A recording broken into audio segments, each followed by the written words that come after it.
Hello friends, स्वागत है आपનું મારા રસોડાના કાઠિયાવાડી સ્વાદમાં। હું ભાવનાબેન રાઠોડ। આજે હું તમારી સાથે શેર કરીશ આદુ અને હળદર આથવાની પરફેક્ટ રીત। આ રીતે જો તમે આદુ અને હળદર આથશો ને તો તમારે આદુ હળદર નહીં કાળા પડે કે નહીં ચીકણા પડે। એના માટેની બધી આગળ નાની નાની ટિપ્સ જણાવીશ અને સ્ટેપ બાય સ્ટેપ બધું ધ્યાનમાં રાખીને કરશો તો તમારા આદુ હળદર પણ એકદમ મસ્ત તૈયાર થશે। અહીંયા મેં એક બાઉલમાં પાણી લીધેલું છે। आदू और हळदर पहला मैं सारी रीते धोई लीधा छे। अत्यारे मैं पीળી हळदर और आदू लीधेलू छे। तमे ईच्छो तो आंबा हळदरनो उपयोग करीने पण आदू हळदर तैयार उपयोग करी शको छो। तो हळदर ने सारी रीते धोई लीधा पछी उपरनी छाल आ रीते चप्पूनी मददथी अलग करी लेशुं अने हळदरना बे भाग करी लेवाना। बे भाग करी अने आ रीते लांबी स्लाइसमां समारी लेवाना। तमे ईच्छो तो हळदरना गोळ टुकड़ा पण करी शको छो।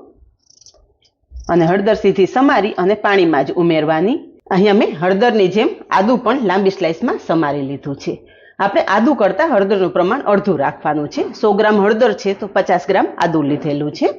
જૂનામાં જૂનો કફ અને શરદી રહેતી હશે ને તો પણ તમે આથેલા આદુ હળદર ખાશો ને એટલે દૂર થઈ જશે। આ હળદરને આપણે 2 પાણીથી ધોઈ લેવાની છે।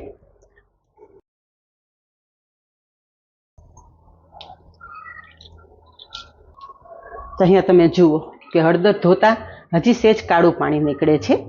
ए पाणी अलग करी अने फरी पाछुं आपणे चोख्खा पाणीमां हळदर अने आदू लई लेशुं। तो अहीं तमे जुओ कि आदू हळदर आ रीते आपणे धोईए छीए ने तो ए पाणी एकदम सरस चोख्खुं ज छे। आवुं चोख्खुं पाणी थाय ने त्यां सुधी आपणे आदू हळदर धोई लेवाना छे। आ प्रोसेस करशो ने तो लांबा समय सुधी आदू हळदर बिलकुल काळा के चीकणा नहीं थाय। हवे आदू हळदर सरस धोवाई गया छे अने चोख्खुं पाणी थई गयुं छे। तो आदू हळदर आपणे काणावाळा वासणमां काढी लेशुं जेथी वधारानुं एक्स्ट्रा पाणी निकળી जाय। तो नितारेली हळदर आपणे मिक्सिंग बाउलमां लई लेशुं। हवे हळदर साथे मसाला करी लेशुं जेमां 2 चमची जेटला राईना कुरिया उमेरशुं। अर्धी चमची हळदर, લીલી हळदर आथेली ज छे पण थोड़ी सूकी हळदर उमेरवाथी हळदरनो कलर एकदम सरस आवशे। 1 मोटी चमची मीठું उमेरशुं। मीठુંનું प्रमाण थोड़ું વધારે રાખવાનું। मीठું प्रिजर्वेटिवનું काम करे छे जेथी हळदर तमारी लांबा समय सुधी खराब ना थाय। साथे मोटी 4 चमची जेटલું तेल उमेरशुं અને 1 લીંબુનો રસ ઉમેરી દેશું। मोटू લીંબુ લીધેલું છે એટલે 1 લીંબુનો રસ ઉમેરશું। નાના લીંબુનો રસ હોય તો તમારે 2 લીંબુનો રસ ઉમેરી દેવાનો। બધા મસાલા ઉમેરી અને સારી રીતે મિક્સ કરી લેશું। જનરલી આપણે પાણીમાં રાખીને જ હળદર આથતા હોય છે પણ એક વખત તમે આ રીતે હળદર આથી જુઓ।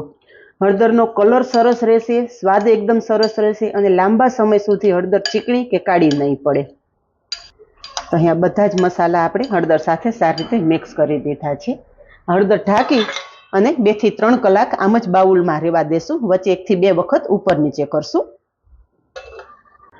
तो आदू हळदर मिक्स करियाने 2 कलाक जेवो समय थई गयो छे अने वच्चे मैं 2 થી 3 वखत ऊपर नीचे करेला।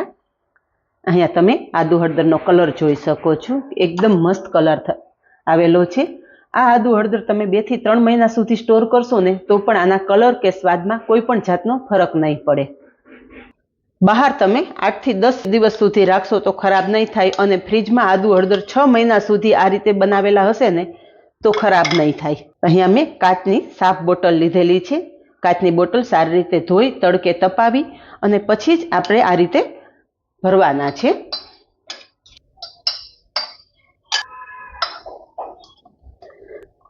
तमे आदू हळदर साथे थोड़ा आंबा हळदर उमेरशो ने तो पण सरस स्वाद आवशे।